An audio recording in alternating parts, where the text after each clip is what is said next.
সকলকে স্বাগতম জানাচ্ছি কুকিং ব্লগের আরেকটি রেসিপিতে। বোনা খিচুড়ি রান্নার রেসিপিটি সম্পূর্ণ দেখার অনুরোধ রইল। তো চলুন দেরি না করে রেসিপি শুরু করা যাক। প্রথমেই চুলায় একটি পাত্র বসিয়ে দিয়েছি, চুলাটা অন করে দিয়েছি, দিয়ে দিয়েছি সরিষা তেল,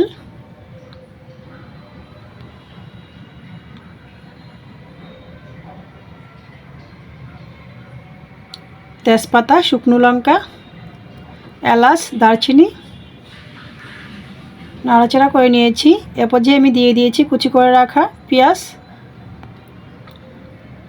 আজ আমি পেঁয়াজে রসুনের দিয়ে বোনা খিচুড়িটা রান্না করব। দেখা যায় বেশিরভাগ ক্ষেত্রে আমি 5 ফোড়নে খিচুড়ি রান্না করে থাকি, যেহেতু চিকেন কারি দিয়ে খাওয়া হবে তাই আমি পেঁয়াজ দিয়েই রান্নাটা করছি।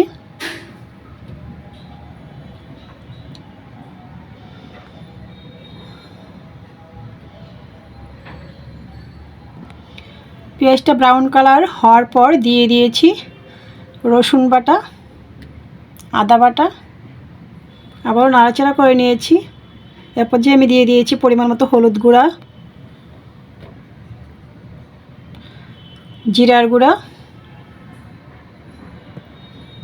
ধনিয়ার গুঁড়া অল্প পরিমাণে, আবারও নাড়াচাড়া করে নিয়েছি। এরপর যে আমি দিয়ে দিয়েছি ভেজে রাখা মুগ ডাল, চিনি গুঁড়া, চাল একসাথে ধুয়ে নিয়েছি। কেউ চাইলে মুসুর ডালও সামান্য পরিমাণে অ্যাড করতে পারেন। দিয়ে দিয়েছি দেশি আলু, খোসা ফেলে 2 টুকরো করে।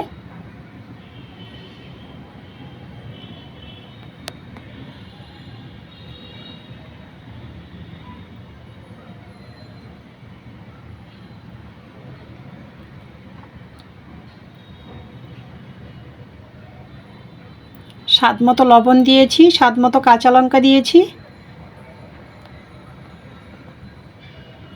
নাড়াচাড়া করে চাল ডাল ভেজে নেব।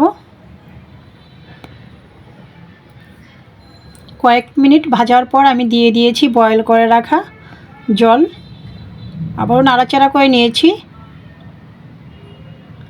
এরপর যে ঢাকনাটা দিয়ে দিয়েছি, ফিরে আসছি খানিকক্ষণ পর। এর মাঝখানে আমি একবার নাড়াচাড়া করে নিয়েছিলাম, দিয়ে দিয়েছি ঘি, আবারও নাড়াচাড়া করে নিয়েছি। তো রেডি হয়ে গিয়েছে আমার বোনা খিচুড়ি রান্নার রেসিপি। তো আমি পরিবেশন করেছি ডিম ভুনা, সালাদ, চিকেন কারি দিয়ে। তো রেসিপিটি ভালো লাগলে আমার ফেসবুক পেজটা ফলো, ইউটিউব চ্যানেলটা সাবস্ক্রাইব করবেন, সাথেই থাকবেন। সকলকে ধন্যবাদ।